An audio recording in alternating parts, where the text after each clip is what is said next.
Vamos yendo. En un ratito vamos a hablar del libro de Fernando Iglesias y vamos a profundizar sobre estos conceptos, pero quería comenzar con vos, Margarita. Decía que hoy a la mañana finalmente Cristina fue a Comodoro Pi a hacer un trámite absolutamente habitual que han hecho el resto de los imputados, pero que Cristina le dio todo un matiz heroico y de persecución como viene haciendo las últimas veces. ¿Cómo viste vos esta especie de sainete con el juez Bonadío y cómo ves el futuro de Cristina?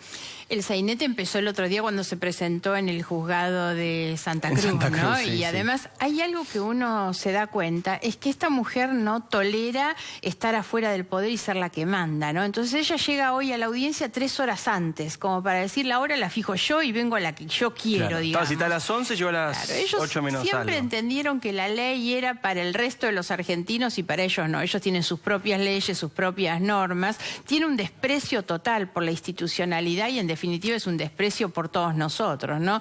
No me gusta la autorreferencialidad, pero quiero recordar que a mí me tocó tocar el pianito en un momento, ¿no?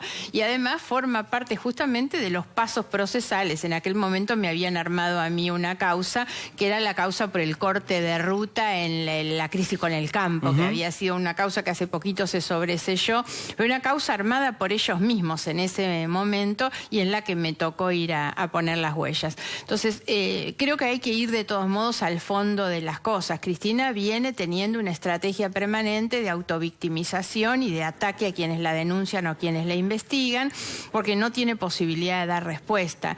Que los fiscales hayan pedido el embargo de los bienes cuyos titulares son los hijos en un escrito realmente muy duro, pone en evidencia esto que nosotros planteamos cuando presentamos el escrito que origina esta decisión, que es demostrar la posibilidad de una insolvencia fraudulenta, porque ella toma la decisión de transferirle a sus hijos la totalidad de sus bienes inmuebles, las acciones de las sociedades, el dinero del que además nosotros denunciamos esos movimientos sospechosos de las cuentas bancarias, porque era muy llamativo, ¿no? El dinero que pasa de una cuenta a la otra, de Máximo a Florencia, Florencia a Cristina, Cristina a como una Máximo, cadena de transferencia. Y las sociedades de ellos, porque lo que se busca en todos los casos, lo mismo con los bienes inmuebles, es distraer del origen ilegal que tiene el patrimonio de la familia, ¿no? Y por eso me parece que es correcto trabar un embargo, porque atrás de ese intento de insolvencia fraudulenta está la posibilidad de que hoy los hijos, que son los titulares de los inmuebles, vayan a una escribanía y de repente hagan una transferencia de esos bienes porque están en condiciones de hacerlo. Recién hablabas del embargo y de la victimización de Cristina, y la verdad es que si uno se pone a analizar un poco cómo fue el recorrido de esa causa, hay algo que a mí me llama la atención y quiero conocer tu opinión. ¿Por qué ha llevado Cristina esta estrategia de victimización a puntos muy críticos y muy perjudiciales para ella misma? Vos fíjate, cuando ella va a indagatoria con Bonadío, decide presentar un escrito y una defensa absolutamente política y nada técnica, cosa que la lleva a un rápido procesamiento. Una vez que es procesada, le piden que preste un bien para ser embargado por 15 millones y ella dice que no tiene nada y eso obliga a Bonadío a trabar un embargo por la totalidad de los bienes.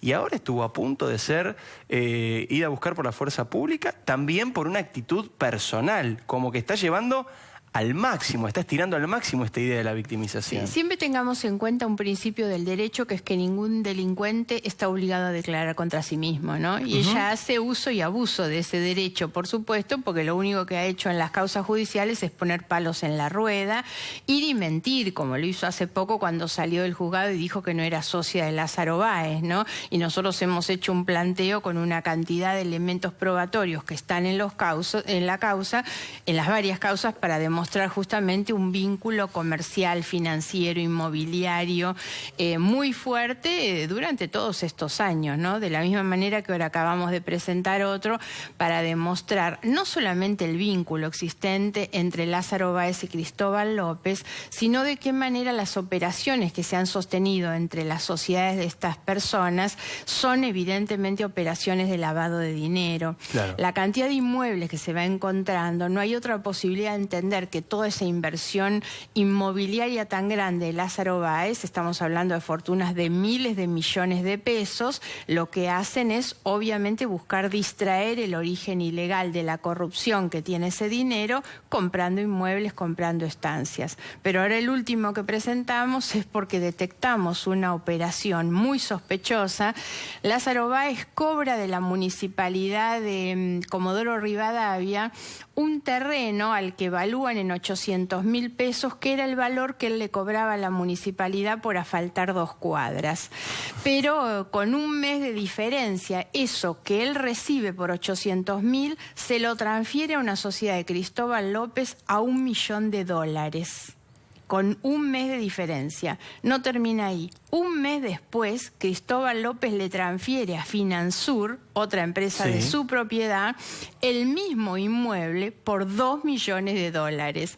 Todo eso, obviamente, que son operaciones de lavado de dinero. ¿Cuál es el vínculo entre Lázaro Báez y Cristóbal López? Es la familia Kirchner, por supuesto. Claro. Por algo no es casual, y la sociedad, Los Sauces, era la sociedad donde terminaban yendo a parar las transferencias millonarias que los dos empresarios, los más beneficiados con las decisiones del gobierno, le hacían a la familia Kirchner. Ahora, qué importante que es ver, como siempre hemos charlado, esta situación de corrupción que ve en la Argentina como una verdadera asociación ilícita. Porque cualquier persona que hace una maniobra de este estilo, Margarita, compra un inmueble a 800.000, lo vende, después lo vende a 2 millones, lo recompra a otro precio, en 5 minutos saltan todas las alarmas, reporte de operación sospechosa, y tenés que estar dando explicaciones al banco, a la FIP, a tu contador, a tu familia. A esto no les pasa nada. O sea, hay varios mecanismos ahí que no se activan. Eso habla claramente de quiénes eran los líderes de estas operaciones, de este modelo de negocios, ¿no? Que lo describimos también en aquella oportunidad de la causa de Amado Vudú, de la Chicone, ¿no? Y vuelve a aparecer también en el tema de las obras públicas y los otros varios negocios que el matrimonio Kirchner sostuvo, que no son solamente las obras públicas, si bien esto tiene una dimensión muy grande y una explicitación muy grande. Es imposible que, si no es por el liderazgo de ellos en la cabeza de esa asociación ilícita, todos los funcionarios por abajo hubieran dado vuelta a la cara, la verdad. Claro. Y me refiero a los funcionarios de áreas técnicas, la Inspección de Justicia, el Banco Central, la FIP, la UIF. Todos los que conducían esos organismos eran funcionales a las maniobras que ellos llevaron adelante. Me refiero el matrimonio Kirchner, primero Néstor y después Cristina. Que Cristina lidera claramente eso, porque ella podría, después de la muerte de Néstor, haber decidido ser una viuda rica que hereda sin haber tocado nunca y no haberse manchado, claro. Pero no, ella decide y termina cobrando. Por eso no solamente consolidan y multiplican los negocios que hace con Lázaro Báez y Cristóbal López, sino que está claro que ella misma termina cobrando los dividendos de esas operaciones. O sea, no solamente Cristina sabía, sino que profundiza. Cristina sabía y profundizó. Y ella continúa cobrando, además. Ella y sus hijos cobran sumas millonarias después de la muerte de Néstor. Recién estuvo acá el fiscal Rívolo, estuvo conversando con Nico Wiñaski y con Luciana Geuna, y decía una frase que quiero saber tu opinión. Dijo que las causas contra Cristina siguen avanzando, que nunca se detuvieron. ¿Vos coincidís con eso? Digamos, las causas avanzan. Primero, no avanzan todas igual ni al ritmo que deberían avanzar, por supuesto. La causa que más avanza, como está a la vista, es esa causa del dólar futuro. Yo creo que ella está mucho más implicada de manera personal en las otras dos causas, que son Otesur y Los Sauces.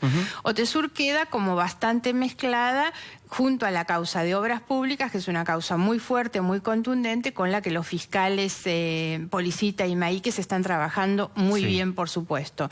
Pero la Otesur había quedado parada después del embargo que se hizo sobre la caja de Florencia. La caja de seguridad de Florencia. Ahí había quedado planchada la causa. Y después hay otras causas, por ejemplo, la de Aerolíneas Argentinas, que es una causa que no avanza, una causa que tiene rafecas, y que la verdad es tan clarita, donde ni siquiera hace falta falta probar nada, porque es la empresa del Estado que contrata el hotel de la jefa del Estado, le paga sumas millonarias, el delito de negociaciones incompatibles cae justito. O sea, es Cristina contratándose a sí misma. Claro, no hace falta más que buscar el contrato, que está en la causa, por supuesto, pero bueno, me parece que ahí además... Pero ese es juez Rafecas, dijiste. Claro.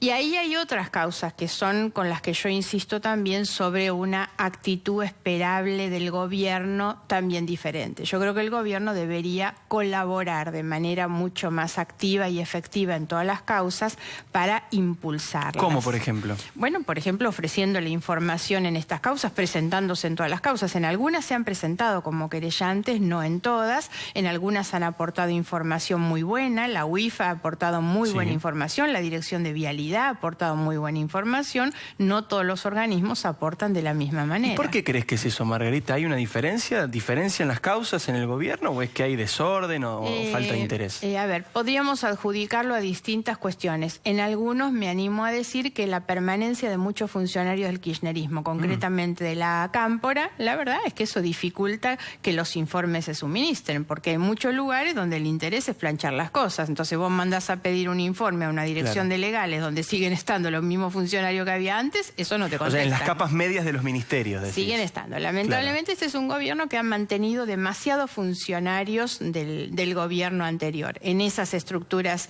intermedias, y ahí es donde muchos de esos informes que se podrían producir y aportar a la justicia para activarlas están frenadas.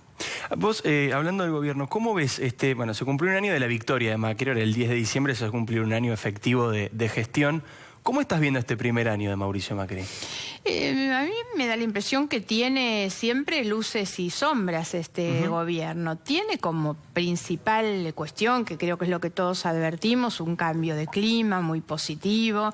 La relación de equilibrio que hay en el Congreso ha facilitado que se pudieran aprobar, impulsar una gran cantidad de leyes. Entonces, siento que todo eso hoy nos permite mirar una Argentina diferente. Yo tengo muchas coincidencias con la política internacional de este gobierno, me parece que es uno de los aspectos positivos, porque también uno tiene que mirarse como parte de un mundo, entendiendo las oportunidades y las dificultades que hay en ese mundo. Y me da la impresión, obviamente, que hay cuestiones vinculadas con la economía, con lo económico y lo social, que no forman parte de la prioridad del gobierno. Cuando nosotros observamos cuáles son las medidas tomadas en materia económica, la verdad es que son medidas mirando los sectores de más altos ingresos. Si uno tiene una lectura desde el comienzo de año de cuáles fueran la baja de las retenciones, el blanqueo, ¿para quién se hace el blanqueo? ¿Para los pobres, para los trabajadores? No, la verdad es que no. Y apenas ahora estamos consiguiendo, a partir de un gran impulso de los sectores de la oposición, que se discuta ganancias, por ejemplo. Entonces, esas son un poco las cuestiones que uno tiene que poner en la balanza. Y en tren de priorizar, bueno, yo creo que cuando en un país hay más de 10 millones de personas en condición de pobreza, la prioridad de la consideración es esta. Si bien no tengo una mala opinión respecto de la gestión de la ministra de Desarrollo Social. Al contrario, me parece que están sobrellevando bien la situación, que ha sido muy bueno el diálogo con las organizaciones sociales. Todo esto siento que es bueno y que es positivo. Ahora, cuando uno mira cuáles son las medidas que han beneficiado a los sectores trabajadores, sobre todo los sectores medios, bueno, la verdad es que muchas respuestas en esos lugares no hay. Sumado a los problemas estructurales, tenemos una economía que sigue estancada, el problema de la inflación. ¿Y por qué está pasando eso? Porque si algo venía a prometer el macrismo era justamente eso, que a esta altura del año la economía iba a estar más ordenada. Ese fue tal vez el error más grande, que fue haber generado una expectativa demasiado grande respecto del inicio del segundo semestre, y estamos terminando el segundo semestre. Sí, claro. En eso se me ocurre que lo que ha habido ha sido un error de cálculo. No estaban preparados como dijeron que estaban, no tenían conocimiento de cuáles eran las dificultades. Eso porque quiero pensar, no que nos mintieron, sino que en realidad lo que demuestra esto es un grado de improvisación alto, porque no estaban atendiendo o entendiendo exactamente lo que estaban recibiendo. El otro día yo le planteaba esto que decías vos, Margarita, a alguien del gobierno, una conversación fuera de aire, esta idea de que se habían tomado medidas para algunos sectores y que el gobierno no lograba sacarse ese mote de gobiernan para los ricos.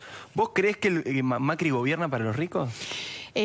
A ver, no hay duda por estas cosas que te decía que las medidas, cuando uno analiza cuáles fueron las medidas tomadas en materia económica, fueron dirigidas a ese sector. Ahora, yo desde ninguna manera puedo aceptar el video de Guillermo Moreno que muestra el fondo de la olla y dice este gobierno hambrió a nadie. La verdad es que no creo que este gobierno haya hambreado a nadie, no creo que sea un gobierno que esté desprotegiendo a los más pobres, y por algo se ha preocupado ha sido por ampliar los programas sociales. Claro, esta persona me respondía eso, me decía, Claro. mira, ampliamos la asignación, ampliamos las jubilaciones, ahora estamos dando 25.000 millones de pesos más para Por eso planes la sociales. aclaración que yo hago es que a los que no han beneficiado es a los sectores trabajadores y a los sectores medios. A las clases medias. Me parece que esa gran franja es la franja afectada por el problema de las tarifas, por el problema de la inflación, el alza de los precios en general. Creo que es esa la franja que no ha recibido directamente una atención del gobierno, como sí han recibido los otros sectores. El problema con los sectores más pobres forma parte de una concepción, que es la misma concepción que los distintos populismos han tenido en la Argentina, que es creer que la gobernabilidad es contener a la gente tranquila, que no haya ruido, por eso se trabaja sobre el fin de año, pero a nadie se saca de la pobreza. Si uno analiza no solo los 12 años del kirchnerismo, sino incluso desde antes, vemos, y esto hay que mirarlo puntualmente, de qué manera los programas sociales o las personas atendidas por los programas sociales se han ido multiplicando. Cada vez más millones de personas ingresan dentro de las personas asistidas por estos programas y sin embargo tenemos cada vez más pobres. Entonces, algo hay que pararse en algún punto y entender que los problemas sociales no resuelven el problema de la pobreza. En algún punto creo que la deuda más grande de los 12 años del kirchnerismo, y esperemos que este gobierno no la mantenga mucho más, es no hacer una reforma al sistema de impuestos. Claro. Nosotros tenemos un sistema de impuestos terriblemente regresivo y hoy la discusión del impuesto a las ganancias es eso. Hay que trabajar con un sistema que tenga menos impuestos más eficientemente cobrados. Yo sigo pensando que el impuesto a las ganancias es el mejor impuesto, pero la ganancia al excedente, no al ingreso. Claro, el impuesto a las ganancias es, desde el punto de vista filosófico y si se aplica de una buena manera, un impuesto progresivo, un impuesto que grava más a los que más tienen y menos a los que menos tienen. Hoy un poco está tan distorsionado en la Argentina que es al revés. Pero el planteo nuestro hoy es que hay que empezar a discutir también algunas otras bases de imposición para nuestro sistema, que es obviamente la renta de los sectores más poderosos, de los más altos ingresos. Renta financiera, por ejemplo. Claro, porque además esos sectores que no dependen de una remuneración salarial, sobre todo, son los que recibieron todos los beneficios de todo este año. El tema del dólar futuro ha beneficiado este año todos esos sectores de altos ingresos que no dependen de una remuneración salarial, fueron terriblemente beneficiados con muchas decisiones del gobierno. Entonces hay que mirar hacia ahí, hacia ese punto.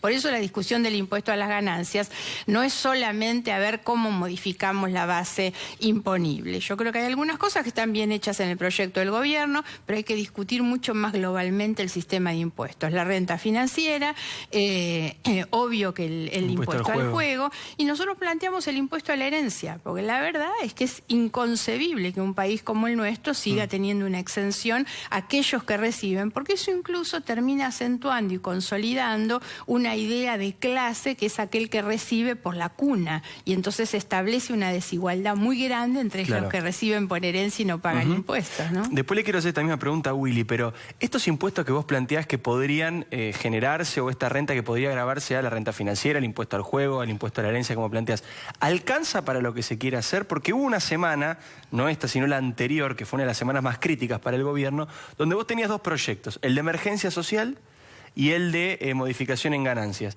Y ambos decían que se financiaban con el impuesto al juego y el impuesto a la renta financiera. ¿Alcanza esa caja? Sí, a ver, yo no creo que el incremento de recaudación que pueda haber a partir de estos impuestos deba destinarse a financiar el impuesto a las ganancias para atender la situación de los que ganan 30.000 pesos. Creo que debe ir más bien a aquellos sectores que están más necesitados. Me parece que esa debería ser hoy la prioridad. Pero lo bueno es poder discutir estas cuestiones.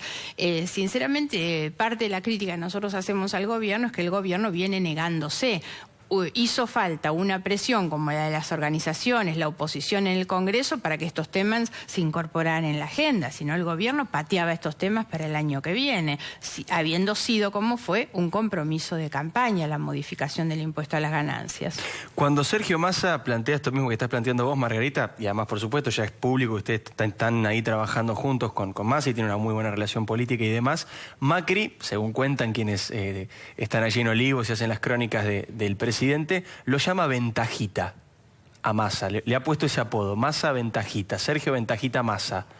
¿Qué le genera eso? A ver, yo no conozco eso ni cuál es la razón, digamos, pero lo que deberían ellos, o a lo que tal vez el Macri le llama ventajita, es a que cuando intentaron sacar la ley de los jubilados, por ejemplo, Massa obtuvo como ventaja a cambio para todos los trabajadores que no se les iba a descontar el impuesto a las ganancias del aguinaldo, por ejemplo. Esa es una de las ventajitas que Massa saca. Cuando Massa se sienta a negociar una ley con el gobierno, tengan claro que siempre lo hace para beneficiar a todos estos sectores a los que el gobierno no está atendiendo, no saca ventajitas personales, ¿no? ¿Cómo ves al peronismo? Obviamente no estoy hablando del peronismo de Sergio Massa, que es el Frente Renovador, que tiene sus particularidades y está trabajando, ya lo hemos visto y hemos hablado muchos de ellos. Al resto, recién lo veíamos a Scioli, al PJ tradicional, a los gobernadores, los intendentes. ¿Cómo estás viendo en este proceso de transición, en este primer año post-kirchnerismo? Digo, yo tengo en esto una idea particular en realidad, y yo siento que hay un agotamiento total del sistema político tradicional. Y yo siento que nosotros estamos llamados a construir una alternativa política que sea la explicitación de la superación de ese agotamiento del sistema tradicional. No sé por qué a veces hay intereses políticos y muchas veces el periodismo también se empecina en esto. A ver, ¿y qué hacemos con el peronismo? ¿Y va a liderar el peronismo? Yo creo que el peronismo y el radicalismo están agotados como opciones en sí mismas. Macri entendió esto muy inteligentemente. Macri ha construido un partido político que mira hacia el futuro sobre la base de hacerse cargo de esas herencias de peronistas y radicales a los que tiene él en su propio movimiento. Lo hace como una opción política alternativa mucho más conservadora. Y yo creo que hay que construir una opción que también se haga cargo de explicitar ese agotamiento y tomar parte del peronismo y del radicalismo en una opción progresista. Y eso es lo que nosotros estamos intentando. Hoy hemos tenido un encuentro en la tarde con todos los partidos que integramos el Frente Progresista, y eso es lo que creemos. Hay que dejar de mirar hacia el pasado. Esa idea de que el peronismo vaya junto o no, no hay posibilidades. Del 2003 o antes que el peronismo viene separado. Entonces, me parece que hay que poder hacernos cargo de eso, no de manera traumática. Y lo hizo Macri, y tenemos que hacerlo nosotros desde otra perspectiva distinta. Te hago la última, Margarita, porque me estoy quedando sin tiempo. El fin de semana dio una nota muy interesante de Eduardo Urnequiano, un empresario importante de la República Argentina, y dijo que el peronismo ya está limando a Mauricio Macri, que es lo que hace siempre y que ya empezó con la lima a tratar de perjudicar al gobierno de Macri. ¿Vos ves lo mismo? Insisto con esto, no me parece que sea algo que haya que adjudicarle al peronismo. Macri tiene adentro de su movimiento muchísimo peronismo, la verdad. Yo creo que frente a Macri hoy hay sectores, a mi juicio, cada vez más encapsulados y más pequeños, que son los que están nucleados atrás de la cámpora, que son los interesados en tirarle piedras todos los días para limar al gobierno de Macri. Pero también creo que hay una oposición mucho más responsable, que es la que integramos nosotros conjuntamente con Massa, con el Frente Renovador y los progresistas, que sinceramente lo que queremos es que al gobierno le vaya bien, pero no por una cuestión ni siquiera de altruismo. La verdad es que queremos que le vaya bien para que no haya riesgo de que vuelvan los que se fueron en realidad. Y me parece que eso se hace con diálogo, con construcción de consensos y también poniéndole límites al gobierno. Hay que marcarle muchas veces la cancha, hay que buscar negociar en términos de estas leyes, porque nosotros representamos a un sector muy grande de la gente, que es el que no está con el gobierno o está desconforme, incluso muchos que lo votaron, pero no quieren el fracaso que intentan esos sectores minoritarios muy reaccionarios. Margarita, gracias por haber venido. Gracias por la Y felicitaciones por tu hijo, como te digo siempre, que le mandamos un abrazo. Ya venimos.